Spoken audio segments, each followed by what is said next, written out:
Assalamu alaikum rahmatullahi wa barakatuh. Hope you're doing well. So, here you see these ladies. They are dressed like Muslims and Muslims dress like them. We share a lot in common. They're covering their hair. It's not technically called the hijab, but notice the loose clothing. You can see the forehead, long garb in the back. Very elegant, very classy. Has over 100,000 likes. When you have people say ban the hijab, they are also saying to ban this as well. They don't realize it. When they say, oh, those Muslim women are wearing trash bags. Okay, so is this trash bags? Is it about color, black versus white? Is it just that you want a bit more pizzazz on the garments, like a little bit of rhinestones or something, a little bit of gold fringe? Is it just the style, not necessarily the drapery? You want more pastels and less midnight black? Because a woman has an inherent right to cover her body and be bashful and shy. And historically, vintage women, they were not as skanky as the women are today.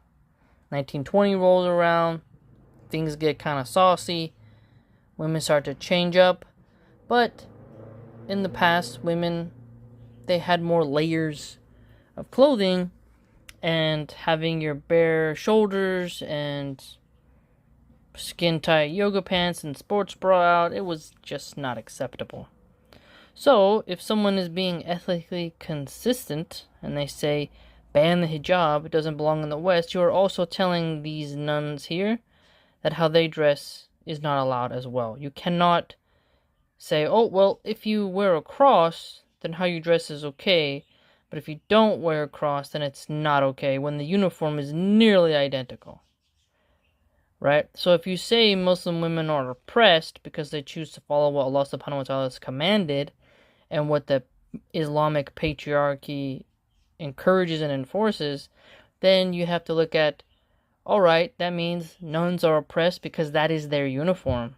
Nuns cannot just show up in a bikini and start booty twerking. They can't wear stilettos and do their job. They have a uniform.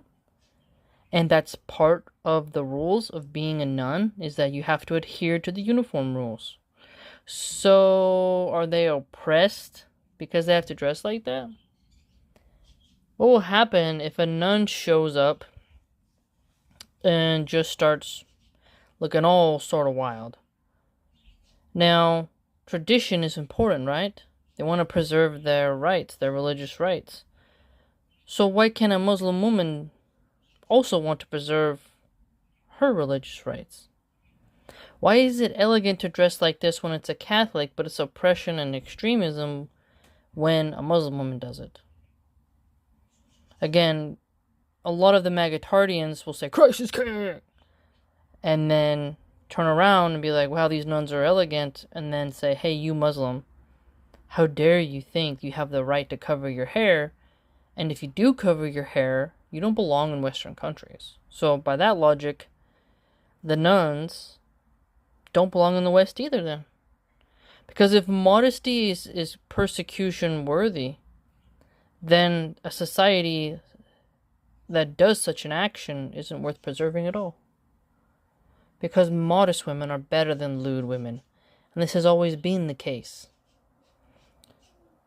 May Allah subhanahu wa ta'ala protect the pious sisters of Islam and allow them to cover as they seem fit and as Allah, the Mighty and Sublime, commands. Ameen.